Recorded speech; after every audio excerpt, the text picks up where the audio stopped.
নমস্কার বন্ধুরা, দীপালিস কিচেনে আপনাদের সকলকে স্বাগত জানাচ্ছি। চলে এসেছি আজকে আবারও একটি ভিডিও নিয়ে। আজকে আমি সম্পূর্ণ নতুন একটি রেসিপি আপনাদের সাথে শেয়ার করেছি। এটি সকালের জলখাবার কিংবা বিকেলের টিফিনের জন্য অনায়াসে বানিয়ে নিতে পারেন। এটি খেতে ভীষণই সুস্বাদু হয়, একবার খেলে কিন্তু বারে বার বানাতে ইচ্ছা হবে। আর ছোট থেকে বড় সকলে কিন্তু ভীষণ পছন্দ করবে। তো এই রেসিপিটি বানাবো, তার জন্য ছোট বাটির এক বাটি কাঁচা চাল বা আতপ চাল নিয়েছি। এই এক বাটি চাল দিয়েই কিন্তু রেসিপিটি তৈরি হয়ে যাবে।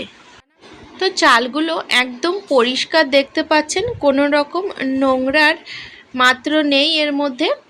আপনারা কিন্তু রেসিপিটি বানানোর আগে চালগুলো অবশ্যই একটু পরিষ্কার করে নেবেন, কারণ কাঁচা চালে অনেক সময় পাথর বা ধান থেকে যায়। তো আমি একদম ফ্রেশ চাল নিয়েছি, এখানে কোনো রকম নোংরার দানা নেই। তো এগুলোকে আমি প্রথমে 2 থেকে 3 বার জল দিয়ে ভালো করে ধুয়ে নেব। কাঁচা চাল বা আতপ চাল বেশি না ধুলেও চলে, তবু আমি জল পাল্টে পাল্টে 3 বার ধুয়ে নেব। বন্ধুরা, এটি কিন্তু একটি সাউথ ইন্ডিয়ান রেসিপি বলতে পারেন। এটি খেতেও বেশ সুস্বাদু হয়। এটি বাচ্চাদের জন্য স্কুলের টিফিনের জন্য অনায়াসে বানিয়ে দিতে পারেন। ঝটপট অল্প একটু সময়ের মধ্যেই কিন্তু রেসিপিটি তৈরি হয়ে যায়। তো 2 থেকে 3 বার জল পাল্টে বেশ ভালো করে ধুয়ে নিয়েছি। এবার আমি এটিকে জলে ভিজিয়ে 3 থেকে 4 ঘন্টার মতো রেখে দেব। আপনাদের হাতে বেশি সময় না থাকলে আধ ঘন্টা মতো ভিজিয়ে রাখবেন, তাতেই কিন্তু ভিজে যাবে। আমি রেসিপিটি বিকেলে বানাবো, যার জন্য দুপুরবেলাতেই চালগুলো বেশ ভালো করে জলে ধুয়ে ভিজিয়ে রাখছি। এতে করে চালগুলো খুব ভালো মতো ভিজে যাবে, একদম নরম হয়ে যাবে। এবার এটিকে ঢাকা লাগিয়ে রেখে দিচ্ছি। বন্ধুরা, ভিডিওটি পুরোটি দেখার অনুরোধ করছি। আর ভিডিওটি ভালো লাগলে অবশ্যই একটি লাইক করে দেওয়ার অনুরোধ রইল। তো এখানে দেখতে পাচ্ছেন চাল খুব ভালো মতো ভিজে গেছে। এবার আমি চালগুলো থেকে জল ভালো করে ঝরিয়ে নেব। বন্ধুরা, ভিডিওটি আপনারা কে কোথা থেকে দেখছেন সেটি অবশ্যই আমাকে কমেন্ট বক্সে জানাবেন, তাতে আমি আপনাদের সকলকে ধন্যবাদ জানাতে পারবো। তো চাল দেখতে পাচ্ছেন একদম সাদা ফটফট করছে। তো জল কিন্তু ঝরিয়ে নিয়েছি। এবার একটি বড় সাইজের মিক্সিং জার নিলাম। এবার জারের মধ্যে এই ভিজানো চালগুলো দিয়ে দিচ্ছি। বন্ধুরা, ভিডিওটি ভালো লাগলে অবশ্যই আমার সাথে থাকবেন। আর আমার সাথে থাকার জন্য চ্যানেল সাবস্ক্রাইব করে বেল নোটিফিকেশনটা অবশ্যই অন করে রাখবেন, তাতে আমি পরবর্তীকালে যখনই নতুন ভিডিওর আপলোড দেব তার নোটিফিকেশন আপনারা সবার আগে পেয়ে যাবেন। এখানে আমি পরিমাণ মতো লবণ দিয়ে দিচ্ছি। আর এখানে এক বাটি চাল নিয়েছিলাম, আর সেই বাটি মেপে হাফ বাটি ভাত দিয়ে দিচ্ছি। এই ভাত আমি দুপুরে বানিয়ে রেখেছিলাম, সেই ভাত এখানে ব্যবহার করছি। তো পরিমাপটা কিন্তু ঠিক মতো নিতে হবে বন্ধুরা, তাহলে রেসিপিটি খুব ভালো তৈরি হয়ে যাবে। আর হাফ বাটি জল দিয়ে দিচ্ছি। জলের পরিমাণ কিন্তু খুব বেশি দেব না। এবার এটিকে ভালোভাবে পেস্ট বানিয়ে নেব, একদম মিহি পেস্ট বানাতে হবে। দেখুন, পেস্টটা বানিয়ে নিয়েছি, একদম ফাইন পেস্ট তৈরি হয়ে গেছে। আর ব্যাটারটা ভীষণ ঘন হয়েছে। এবার আমি একটি বড় সাইজের পাত্রে ব্যাটার ঢেলে নিচ্ছি। বন্ধুরা, এই রেসিপিটি খেলে কিন্তু অনেকক্ষণ সময়ের জন্য পেট ভরা থাকে। এটি একদম ফুল পেট রেসিপি বা জলখাবার বলতে পারেন। তো এখানে ব্যাটার ঢেলে নিয়েছি। এবার যে বাটি মেপে সমস্ত উপকরণ নিয়েছিলাম সেই বাটিরই হাফ বাটি গুঁড়ো করা চিনি দিয়ে দিচ্ছি। তো এই রেসিপিটি বানানোর জন্য গুঁড়ো করা চিনি দিলে ঝটপট বানিয়ে ফেলতে পারবেন, কোনো রকম রেস্টে রাখার প্রয়োজন পড়বে না, ইনস্ট্যান্ট কিন্তু তৈরি করতে পারবেন। তো চিনি দিয়ে ব্যাটারটা খুব ভালোভাবে মিশিয়ে নিতে হবে।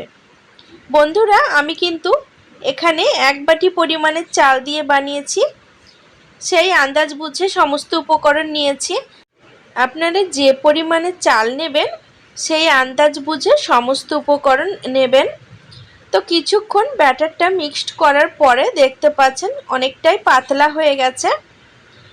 তো আমি ব্যাটারের ঘনত্বটা আপনাদের দেখাচ্ছি। দেখুন, খুব বেশি পাতলাও না আবার খুব বেশি ঘনও না।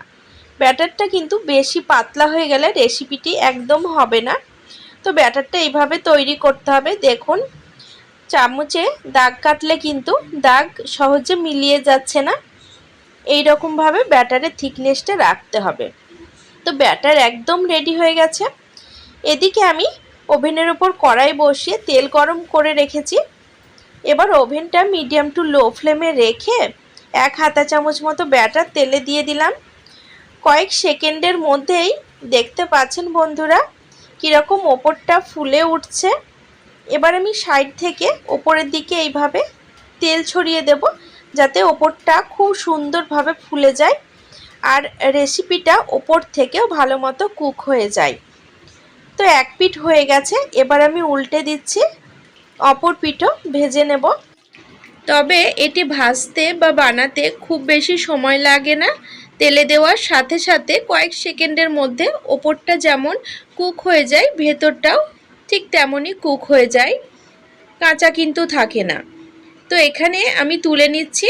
আর তোলার আগে একটু তেল ঝরিয়ে তুলতে হবে বন্ধুরা, কারণ এর সাথে অনেকটা পরিমাণে তেল উঠে আসে, তাই একটুখানি তেল ঝরিয়ে নিয়ে তুলতে হবে। তো দেখুন, আবারও 1 হাতা মতো ব্যাটার আমি তেলে দিয়ে দিয়েছি, আর কয়েক সেকেন্ডের মধ্যে কিন্তু এই রেসিপিটা ফুলে উঠছে। তো ওপর থেকে একইভাবে একটু তেল ছড়িয়ে দেব, যাতে ওপর থেকেও ভালো মতো কুক হয়ে যায়। তো একইভাবে সমস্ত রেসিপিগুলো তৈরি করে নেব।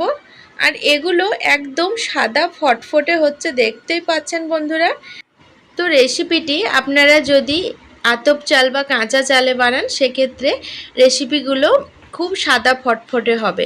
আর আপনাদের ঘরে যদি কাঁচা চাল না থাকে, সেক্ষেত্রে সেদ্ধ চালেরও বানাতে পারেন একই পদ্ধতিতে।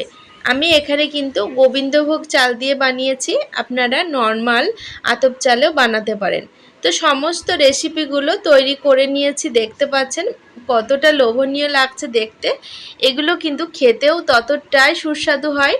আমরা শীতকালে যেরকম চালের গুঁড়ো দিয়ে পিঠে বানাই, তেলের ভাজা পিঠে, ঠিক সেই রকম হয়েছে, দেখতে পাচ্ছেন। খেতে কিন্তু তেলের ভাজা পিঠের থেকেও সুস্বাদু হয়। একদিন হলেও রেসিপিটি বাড়িতে বানিয়ে দেখবেন। আশা করছি ছোট থেকে বড় সকলেই ভীষণ পছন্দ করবে। রেসিপিটি ভালো লাগলে সবার সাথে শেয়ার অবশ্যই করে নেবে।